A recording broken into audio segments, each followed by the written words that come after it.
Michael Burry is selling all of his US stocks, and the reason why is terrifying. But I'm not here to tell you to sell all your stocks. You might know Burry for betting against the housing market before the 2008 recession. At that time, Burry was bearish on the entire economy, but things are different this time around because he isn't just bearish on the market as a whole. Rather, he has found a certain sector in the market that he believes will make him hundreds of millions of dollars. You see, in the 2008 recession, Michael Burry was able to achieve a monstrous 696% return in a single year. During this period of time, he made $700 million for his clients and $100 million for himself. Most recently, in 2021, he made boatloads full of money by shorting Cathie Wood's ARK Invest ETF. Michael Burry makes money by betting on the world economy, and recently he's found himself on the cusp of a trade that will be on par with his prediction of the 2008 recession. But don't take my word for it, take Burry's word for it. Burry actually left the clues to his new trade back in 2023. In 2023, Burry left a cryptic tweet on X before leaving the platform entirely. Since this tweet, Burry has remained silent. In that time, he has reorganized his portfolio to take advantage of this new change in the world economy. Burry doesn't want to make this reorganization public, but he has to because of SEC regulations. And because of his cryptic tweet, I figured out what his new thesis is. In this video, I'll uncover Burry's cryptic message and show you exactly what Burry is buying and why he's doing it. Michael Burry is once again making a huge bet on the world economy. He's noticed an economic trend that almost everyone has ignored, but luckily for us, he's left some clues to point toward his thesis. Before leaving X, Michael Burry left a tweet saying, "An ascendant China seems eerily similar to the Ottomans. Beijing believes that the United States is decadent, undeserving of its affluence, living beyond its means on the fumes of the past, and very soon vulnerable enough." With this tweet, Michael Burry is referring to the rise and fall of the once mighty Byzantine Empire, which he believes strongly predicts the events we will see in the coming months. You see, while technology has drastically evolved, human behaviors never change. Since human behavior is highly predictable, history serves as a strong indicator of future events. Michael Burry has dug into the history books to find a situation similar to what is going on with the US and China. Similar to the US, the Byzantine Empire flourished for centuries. In fact, the Byzantine Empire was much more dominant than the US in terms of time. For over 1,000 years, the Byzantine Empire was at the forefront of scientific advancements. They invented brilliant inventions like flamethrowers and complex sewer systems, which gave them a monumental advantage over their enemies. Each generation of the Byzantine inherited and improved on the previous generations. But just when it seemed like the Byzantine powerhouse was set to continue for another 1,000 years, the entire empire's cracks began to form. The Byzantine Empire began to fail to maintain their borders and invest in their army and military. The final generations of the Byzantines were very complacent with the previous generation's successes because they inherited a global reputation they did not earn. Not only that, but the Byzantine Empire also fought meaningless battles amongst themselves. These battles were often done over obscure doctrines and vocabulary, which is remarkably similar to the two-party divide in the US today. To fuel short-term economic prosperity, the Byzantine Empire began increasing the supply of their own currency. While all of this was happening, a different empire was on the rise and challenging the Byzantines. That empire was the Ottoman Empire, an empire that draws significant parallels to China today. By taking control of important trade routes, the Ottomans were able to prioritize economic and military expansion. After seizing the capital of the Byzantine Empire, Constantinople, the Ottoman Empire became the hub of commerce. China is now actively becoming the hub of commerce just like how the Ottomans did in the 1400s. China is currently in the process of creating new trade routes through an initiative called the Belt and Road Initiative. This initiative was proposed in 2013 by President Xi Jinping and aims to connect Asia, Africa, and Europe through two new trade routes. Initiatives like this are giving rise to China's economy as China solidifies themselves as the most dominant manufacturer in the world. While the US still remains a hub for innovation, the US now faces stagnation in key industries like manufacturing. The US has been outsourcing critical technologies and industries to China, which mirrors the Byzantine decline in economic and technological leadership. Like the Byzantines, the US risks overconfidence in its past successes, while rivals like China invest heavily in future-oriented industries. Michael Burry isn't the only hedge fund manager drawing this conclusion. Many others are doing the same and are positioning themselves to take advantage of the opportunity. One of the most notable hedge fund managers that have noticed this is Ray Dalio, who runs one of the biggest hedge funds in the world, Bridgewater Associates. In his book, The Changing World Order, he explains how there is a cyclical nature of empires rising and falling. Dalio emphasizes how rising powers often seize control of critical economic and trade systems. China is doing this as they modernize and take control of key global trade networks. Apart from manufacturing, China's focus on technology such as 5G, AI, and green energy position itself as a rising power. This is seen with companies like Alibaba, Baidu, BYD, and JD.com, which are all innovating in their respective technological industries. Dalio believes that we are currently in a potential turning point where the US could lose its dominant position to China. Outside of the Byzantines, he has drawn many other comparisons in history, such as the Dutch Empire in the 17th century, the British Empire, Chinese dynasties such as Tang, Song, Ming and Qing, the Roman Empire, and the Soviet Union. In every occurrence, economic innovation and trade dominance prove to be the roots of power. Decline always occurs when a nation's productivity stagnates and debt becomes unmanageable. These patterns have repeated themselves over and over again, and fund managers like Dalio have been trying to position themselves to keep their capital safe from the madness. Dalio talked about this with the current AI and crypto czar David Sachs last year, where he expressed his concerns about the financial problem in the US. So Ray, I think I fundamentally agree with your critique that America is looking more and more like a late-stage empire. Like a late-stage Roman Empire, we have this massive debt and we're debasing our currency. Like the Roman Empire, we have all these, far-flung military wars, which we lose, all over the world.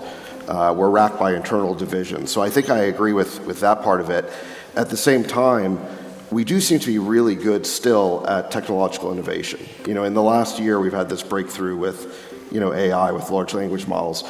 I'm wondering, first of all, is that a mirage, or do you agree with that? And then if you do agree that we're still really good at technology, is there anything in the historical pattern that's like that, where you have an empire that's declining in every visible way, except for the one that really undergirds our power, which is technology? Well, the late 20s in the United States is such a good classic example.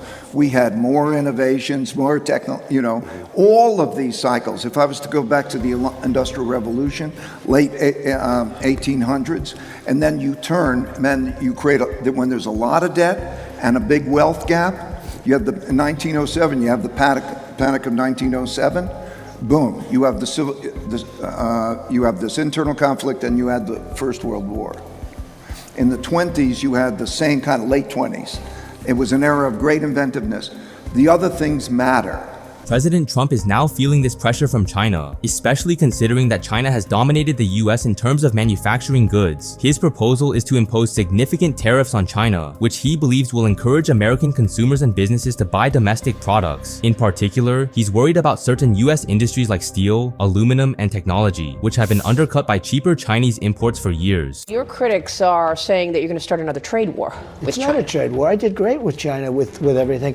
Look, China came in, they were going to destroy our steel industry, and I put tariffs, big tariffs. You're talking about 60% tariffs on Chinese goods. Is that in the cards? No, I would say maybe it's going to be more than that, because we're going to have, look, I want China to do great. I do. And I like President Xi a lot. He was a very good friend of mine during my term. Well, look, COVID cover-up, intellectual property when theft. COVID came, the list is different. long from our number one adversary, so I don't know if he's a friend. No, but I got along with him great. But with all that being said, how are fund managers like Michael Burry positioning themselves to profit from this changing world order? And how do regular individual investors like ourselves do the same?